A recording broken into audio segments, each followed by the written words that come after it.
우리는 원래 하나님께서 그 형상대로 지어주신 빛의 자녀였습니다. 그러나 아담의 불순종으로 빛의 자녀로서의 형상을 잃어버렸지요. 원수마귀 사단의 자녀로 비진리와 죄 악의 것들을 가르침받아 어둠의 자녀로 살아갈 수밖에 없었습니다. 하지만 사랑의 하나님께서 독생자 예수님을 화목제물로 내어주신 큰 희생과 값을 치르시고 원수마귀 사단의 손에서 우리를 건져주셨습니다. 그러니 예수 그리스도를 영접한 우리는 참 아버지 되신 하나님의 형상을 되찾기 위해 새롭게 가르침받고 그 말씀대로 순종하여 온전한 사람의 본분을 찾아가야 하지요.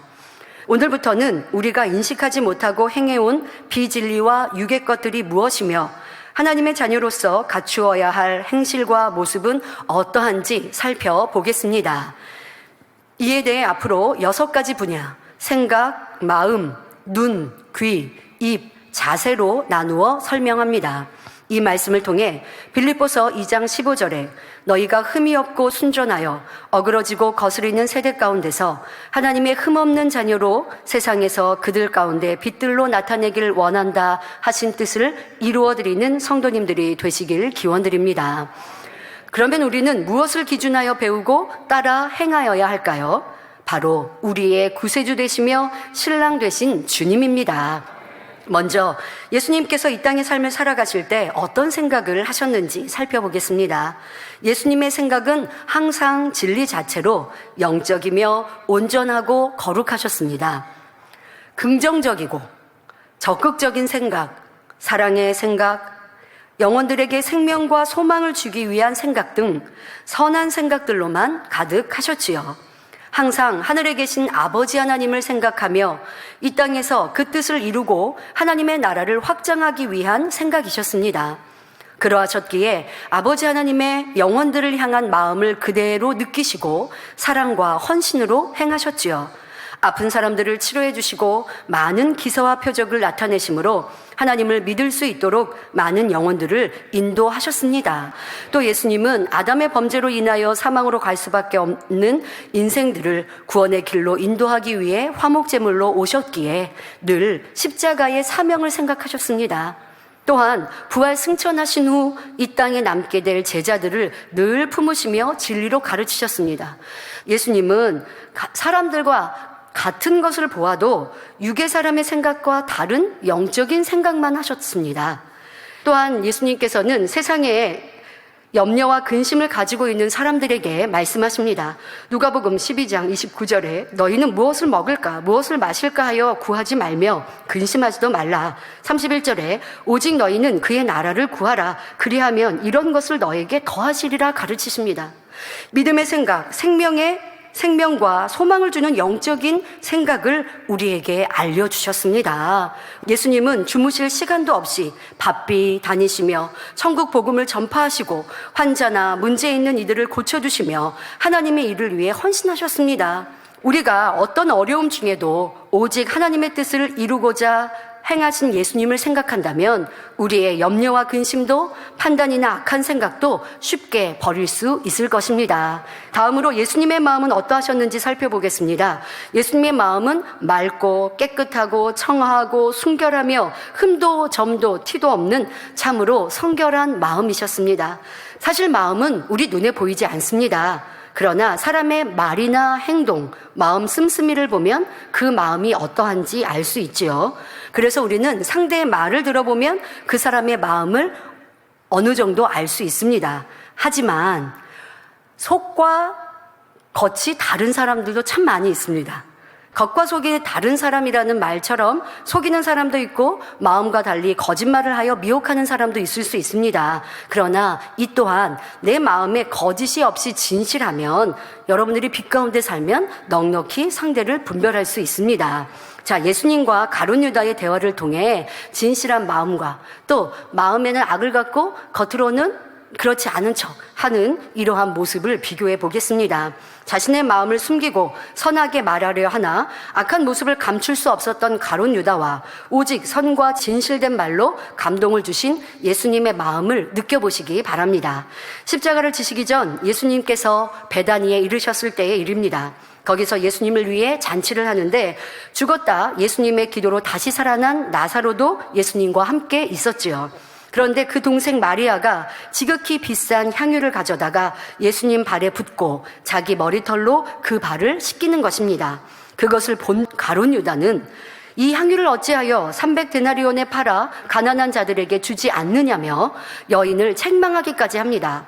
가룟 유다는 돈을 사랑함이 도를 넘어서 탐욕으로 가득 찼고 지금 그 마음에도 없는 가난한 자를 생각하는 이런 선한 마음도 없으면서 거짓된 말로 그럴싸하게 말하고 있습니다.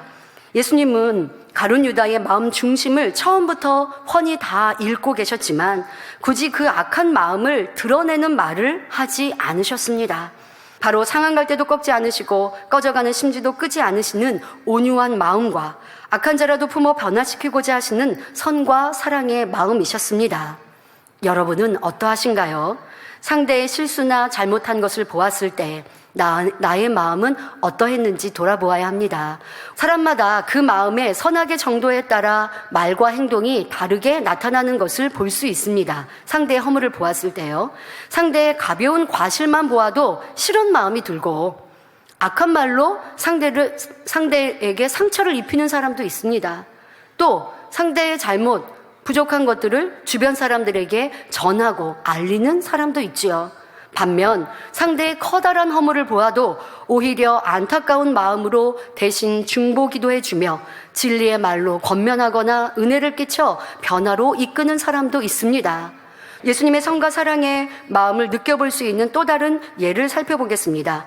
요한복음 8장 1절부터 11절을 보면 서기관들과 바리새인들이 가늠하다 잡힌 여자를 예수님 앞에 끌고 나와 어떻게 판결할지 예수님께 여쭙는 장면이 나옵니다. 율법을 구실로 예수님을 시험할 거리가 생겨 의기양양했던 그들에게 이 여인의 생명은 안중에도 없었습니다. 그저 예수님의 답변에서 허물을 잡으려는 마음으로 가득했지요. 그러나 예수님은 악한 무리를 향하여 무시하며 각각의 죄를 지적해 찌르신 것이 아니라 그것에 모인 사람의 공통적인 죄를 본듯이 땅에 써 내려가실 뿐이었습니다. 예수님은 자신을 시험하려고 모인 악한 사람들일지라도 그들의 죄목을 들추어 지적하신 것이 아니라 스스로 깨달을 수 있도록 부드럽게 교훈하셨지요. 예수님은 흠도 티도 점도 전혀 없이 완전 무결하시니 남을 판단하고 지적하며 정죄할 자격을 갖추셨습니다. 하지만 예수님은 정죄하는 것이 아니라 오히려 병든 자를 치료해 주셨고 상대의 아픈 곳을 싸매 주셨습니다. 또한 죄인의 허물을 보시면 들춰내지 않으시고 사랑의 말씀으로 돌이켜 변화될 수 있는 기회를 주셨지요. 이것이 바로 온전한 선과 사랑의 마음입니다. 예수님의 마음속에는 긍휼과 용서 그리고 진리와 생명을 주는 사랑으로만 채워져 있었습니다. 때문에 당연히 죽을 수밖에 없는 여인을 살려주실 뿐만 아니라 둘러선 사람들의 악함도 깨우칠 수 있도록 하셨지요.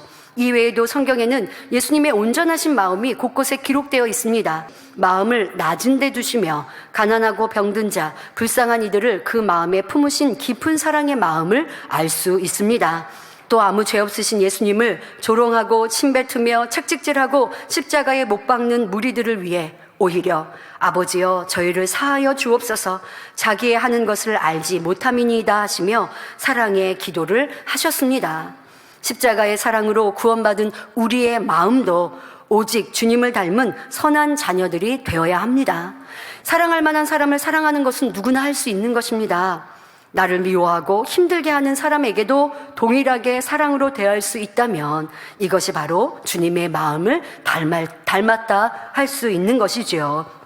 이에 더하여 내 주변의 가난한 자를 돌아보며 귀한 것을 나누는 구제와 봉사를 행하여 크고 넓은 마음으로 모두를 품고 선대하신 주님의 마음을 더욱 닮아가는 복된 성도님들이 되시기를 바랍니다. 아무리 악한 사람도 선을 보면 순간 감동을 받습니다. 그러나 은혜를 받았다고 다 내 것이 되는 것은 아닙니다. 예수님의 선과 사랑의 마음, 그 행하심을 보았지만 자신을 변화시키지 않은 가룟 유다는 자신의 욕심과 유익을 구하다 사망으로 갔지요. 그러면 어떻게 해야 주님의 마음을 빨리 닮을 수 있을까요? 내 안에 있는 악과 비진리를 찾아내십시오. 그리고 발견한 악의 모양을 붙들고 버리기 위해 간절히 기도하십시오. 그러나 단 하루아침에 되는 것은 아닙니다. 지속적으로 간절하게 기도하고 노력할 때 변화되지요. 구습을 벗어버리고 잃어버린 하나님의 형상을 되찾으면 죄인에서 의인으로, 지옥에서 천국으로, 천국에서도 해와 같이 빛나는 영광이 주어집니다. 이런 소망을 품고 오늘도 내일도 힘써 주님의 형상을 닮아가는 성도님들이 되시기를 바랍니다. 그리하여 신랑 되신 주님의 품에 당당히 안길 수 있는 우리 모두가 되시길 주님의 이름으로 기원드립니다.